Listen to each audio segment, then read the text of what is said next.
Heyo fellow knights, Finn here, and I look like a mess. Welcome back to DDLC Plus, and we'll continue part 2 of the side stories featuring Monika and Sayori in Trust. So, if you cannot remember what happened last time, seems that Monika got intrigued or, well, surprised about Sayori's poem in one of the folders, and I don't know what will happen in the next one, which is why we're watching it right now. If you haven't seen the first one or part 1, go check it out in the annotations above or in the link in the description below if you want to. So yeah, you guys know the drill. It's Doki Doki time!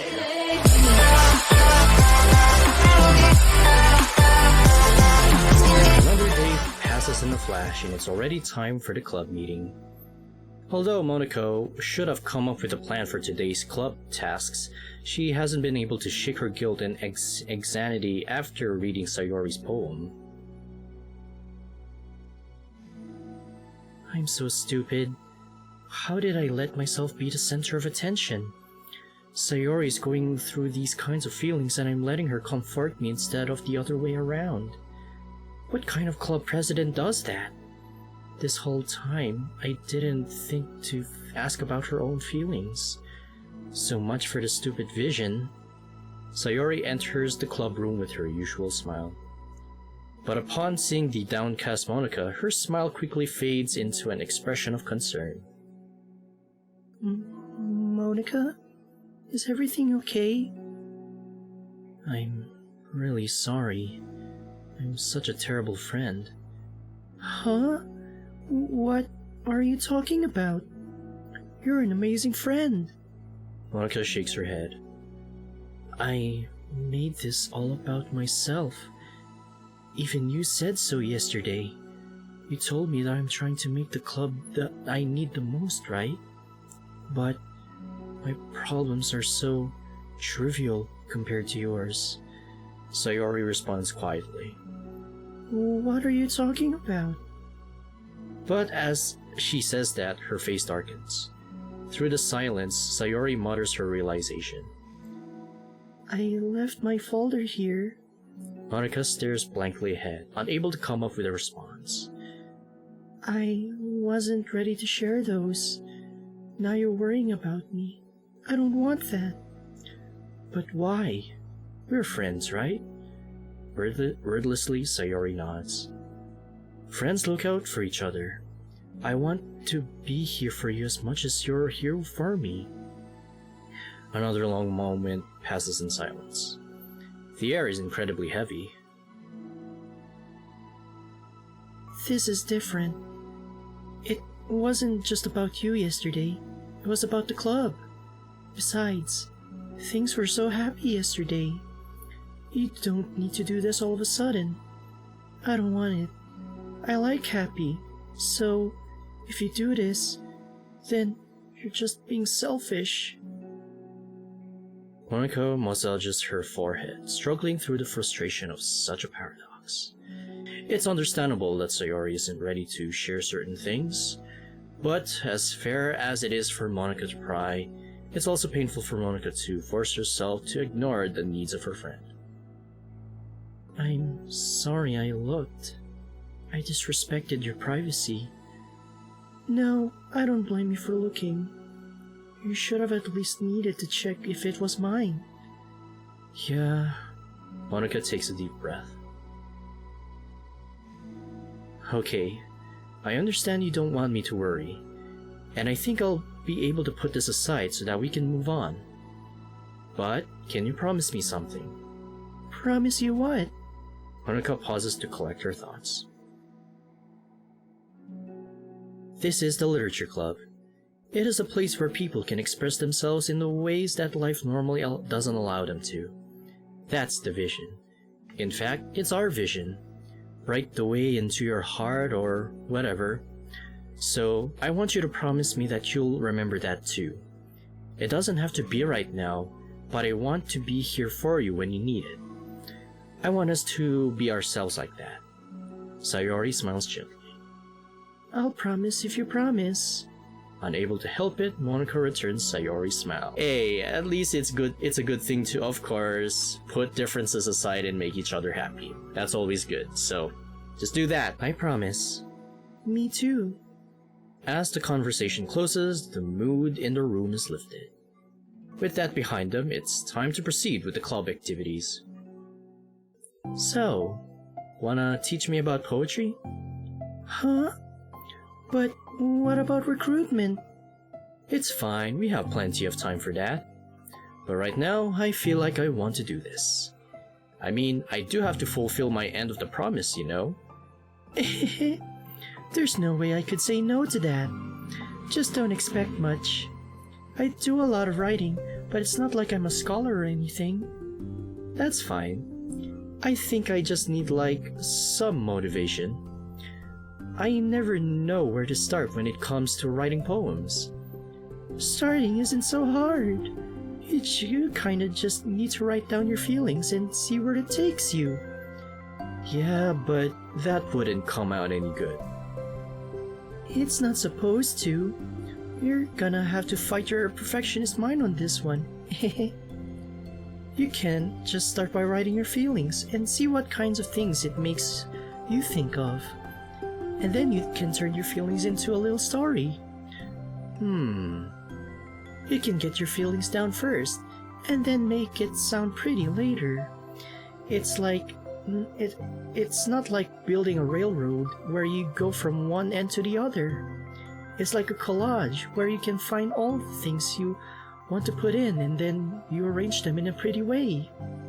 At least, that's how I do it. It's not like it's the only way. But it's a really good way to not get stuck right at the beginning. I understand. Yeah, I always get so caught up in how it sounds that I forget about what's actually important. Monica pulls out a pen and paper to start writing on. Stop being a perfectionist, you idiot. I'm just kidding. Writing down notes for yourself, that's also really helpful. Just, again, put your difference aside and, well, you know what I mean. Monica scribbles out, "You idiot," after she writes it down. Kinda helps, I guess, but I don't know. Kind of a personal thing or something. I'm not sure. No, keep it. What? Why? Are you calling me an idiot? Of course not. But the point is that you're supposed to police your feelings, right? Be as dramatic as you want. But I was just... well, yeah. Underneath the scribble, Monica rewrites, "You idiot." She stares at the paper. Okay, we're going down that again, but yeah, I guess it's fine. Her words stare back at her. It's kind of funny how I wrote down that I'm mad at myself for, and then I did that exact thing anyway. This is really gonna take some getting used to. I believe in you. Thanks, I do too. Me, I mean. But also you, of course. Monica continues the exercise, jotting down her thoughts. It's surprisingly quite a struggle to write without overthinking it. But after a while, with Sayori's guidance and encouragement, Monica's sheet of paper begins to look fairly lively, peppered with all her random thoughts. Phew! Monica looks up and down at her sheet. Gosh, I feel so tense looking at this. I hate it, but it's also kind of liberating. I can tell how hard you're trying. It makes me happy. I think you'll be good at writing poems. Don't give me too much credit. I'd have to try really, really hard at it. But I think it's something that I'll enjoy doing. With you. Sayori beams. I'll stop here, but still have time. Let's try to work on a new flyer for the club. I won't be so picky about the language. Yay! Let's do it! Monica and Sayori proceed with their work. With each passing day, the two of them become more confident in the club. Not simply from their recruitment planning, but from their vision as well. As their bond strengthens, so does the essence of the literature club. Finally, they begin to truly feel it's only a matter of time before they find more members. Going good so far. I like that. Progress. That's progress, people. Another day passes. As usual, Monica is the first one to the club room. With her is a printout of the revised Lurch Club flyer, complete with all the new ideas Monica and Sayori came up with. If only this was the flyer we gave to that one reading girl the other day. It's so much more attractive than the old one. But the new catchphrase is featured clearly in the center of the flyer. Right the way into your heart. Surely, common sense would say that one writes from the heart, not into the heart. But the message being delivered is that one can use writing to discover themselves. Hopefully, Monica and Sayori had thought that it would be enough to garner some curiosity from students. Why do I feel so tense looking at this? Monica thinks back to their previous meeting when she performed the writing exercise. Was I always this bad at expressing myself? How am I supposed to be president if I can't even demonstrate what the club is supposed to be about? The literature club is truly beginning to take form. But with that, the weight on Monica's shoulders only becomes heavier. The debate club is always about rigid structure, formulating airtight points and counterpoints and deliver them with conviction. It was about the person on the outside. That's why Monica is so good at it. It existed entirely within her realm of comfort. It's suffocating. I need to break through this mental wall. I need to learn to express myself. For real. Monica pulls out a sheet of paper and grabs her pen. She presses the tip of the pen firmly against the paper. But her hand doesn't move. Instead, a tiny blot of ink collects around the tip of her pen. Monica lifts her pen and stares at the little blotch. For some reason, she feels compelled to run her finger across it. As she does so, the black ink smears across the paper, ruining Monica's canvas. Ugh. Out of spite for herself, Monica presses her pen down once again, letting the ink to collect. She creates a second smear on the paper. Come on, Monica. Just move your hand, Monica writes. This is what I get for seeking perfection. A stain. Oh man. Monica slides the paper away from her and puts her head down on the desk. Poor Monica. I mean, nobody has to be perfect, you know? I mean, it's fine just for yourself, but there's an old saying that there's no such thing as being perfect. The air conditioner seems louder today. I'm here. Hi. Monica hears Sayori approach her desk, then stop for a second, probably reading a piece of paper. Then she sits down in the adjacent desk. Bad day? Mm-hmm. Me too. You too? The new flyer looks so good. You've been working so hard. On the club, but also something else, I think. I can't do it. I'm sorry. It's just so hard to just be vulnerable. Sayori takes the sheet of paper from Monika's desk. She writes something down and stares at it for a while. Can I trust you? Of course. You can trust me with anything. Sayori glazes at Monica with sadness in her eyes. Understanding the signal, Monica takes the paper from Sayori's desk and reads it. Sometimes I want to... die?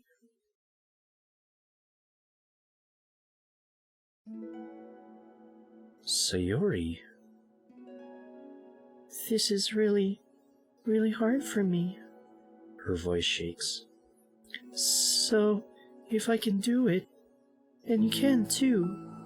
Because you're like a million times better than me. That's not completely true. Sayori takes a deep breath, trying to steady herself. That's something about me that I've never told anyone before. Even now, my head is like screaming at me to stop. Wait, you don't have to force yourself. I mean, just because of the promise yesterday. I want to. It just feels right. I mean, maybe it's part of the reason I came to this club in the first place. This is the literature club. I trust you more than I'm scared. At those words, Monica stands up. Sayori must have taken days to work up the courage for this. Were Monica's own futile but genuine efforts actually the push that Sayori needed? Sayori's deliberate breaths can be heard over the air conditioner. As she prepares for herself to continue, Monica waits in gentle silence. I have this problem where I get really upset when people worry too much about me. Can't control it. It's like, why waste your energy worrying about me when you can just be happy instead? So I never tell anyone about these kinds of thoughts that I have. It's so much easier to just smile and help everyone else to be happy. But that's terrible. That's what Monica wants to say, but she stops herself in fear of saying the wrong thing. It's just that if everyone knew about it, they wouldn't treat me the same anymore. Like, whenever I'm not smiling, everyone would worry about me and ask me what's wrong. I know that because it used to be like that.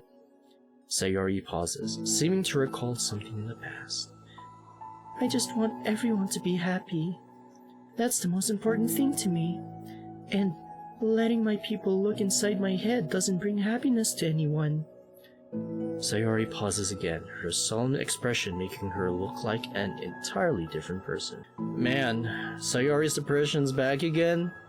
Is anyone crying yet? I'm not. My eyes are just sweating. No, I'm not crying. You are.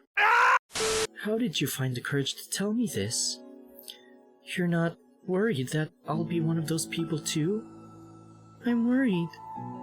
Part of me really hates myself for doing this. But another part of me, I think, just felt like it would be different this time. Whenever we talk about what the club is supposed to mean, I kept feeling like it was right for me to do. Especially after I've been trying so hard to express yourself too. It just made me feel like I could say it in confidence, and our friendship doesn't have to change. It's so silly. The club is only 2 people, but it already means this much to me. Monica feels a tightening sensation in her heart. A feeling connection as Sayori's emotions radiate between them. Me too. I was so lost until you showed up. You were so brave, Sayori. You're so strong and brave. I don't even compare. Monica steps forward. But if nothing else, I can at least offer you some hug energy, if you'd like.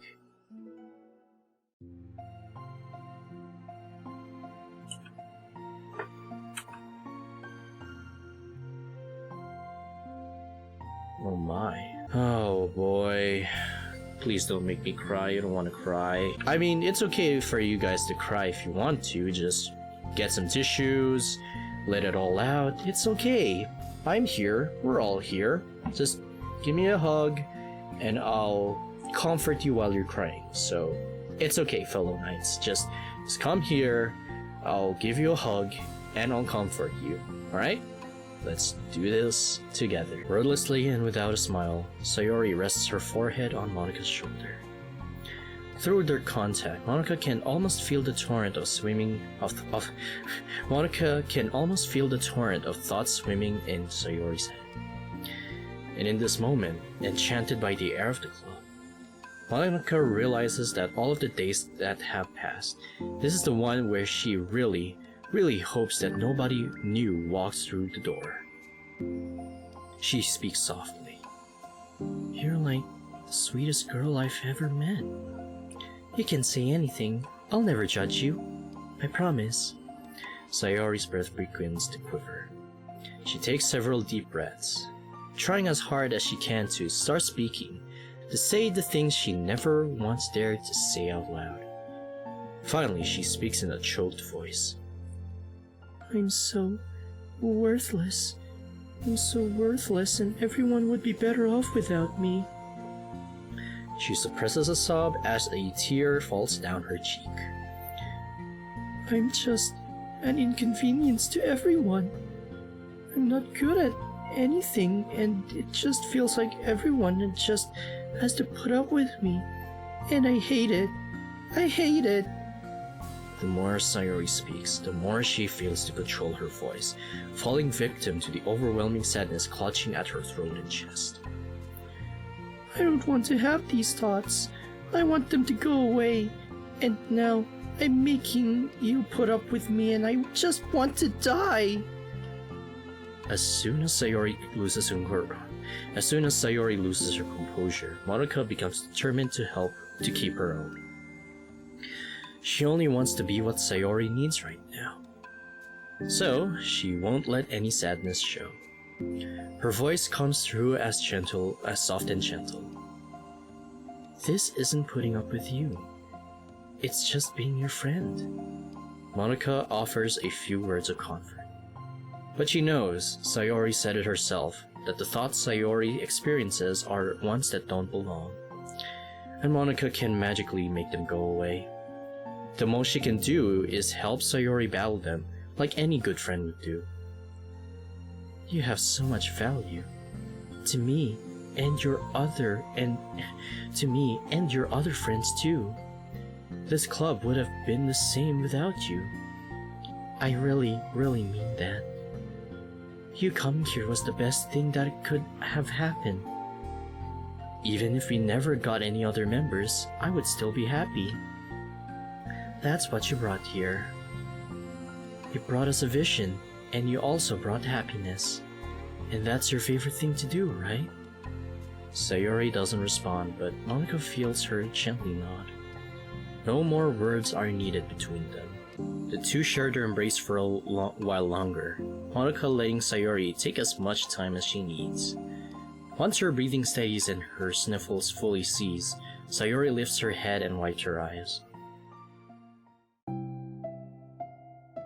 I guess I needed that. Some days are harder than others. Well, I'm here whenever you need me. But any other time, I'll make sure that things are the way they usually are. If that's what makes you happy. Thanks. You're the best. No, you are. The two exchange smiles. You know, I'm sorry to bring this up all of a sudden, but have you considered talking to a professional? Sayori nods. It's scary, since it's already so hard to tell people. Yeah. Well, of course, it'll always be your choice, but if you're ever looking to find the courage for it, I can do my best to help you. Thanks. I think it helps knowing that you would.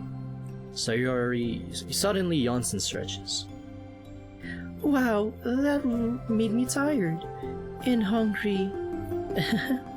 Well, I won't make you do any work today if you're not up for it. No, I want to. I mean, I can't say that it's definitely one thing that makes me happy. Monica smiles. That's my girl, Sayori. That's my girl. But I might want to get a snack first. Okay. You want a snack, Sayori? I got Cloud9 and some Pringles, so if you want to get it, just jump out of the monitor if that really works. I am so stupid. All of a sudden, the sound of the door causes the two of them turn to their heads. The door opens halfway, then stops. A face peeks inside. A face that seems familiar. Oh, who could that be? I wonder. But, oh man, I definitely need to get the next one right now. But, unfortunately, that would be the end of this episode of DDLC Plus Side Stories. Oh man, I am this close to cry, but I do not want to cry in front of the camera because that would be so bad. And I don't want to see, and I don't want you guys to see me like this. I mean, I look like a complete mess now, but I don't want to make myself an even more messier. But you guys know what I mean. Hope you guys enjoyed today's episode of DDLC Plus Side Stories. If you want to get the game for yourself, link in the description below. And yeah, and also if you want to hang out, chat, play with me, or whatevs, you can join my Discord server. Like I said, links in the description below, as well as my social media, which you should. But again, it's completely optional. I'm not forcing you to, in case if you want you guys to keep up with me on what I'm doing nowadays. So yeah, thank you guys all so much for watching. Love you all. Finn the Dark Knight signing off, and I'll see you guys next time. And as always, stay awesome and have fun, fellow knights. There's the wink.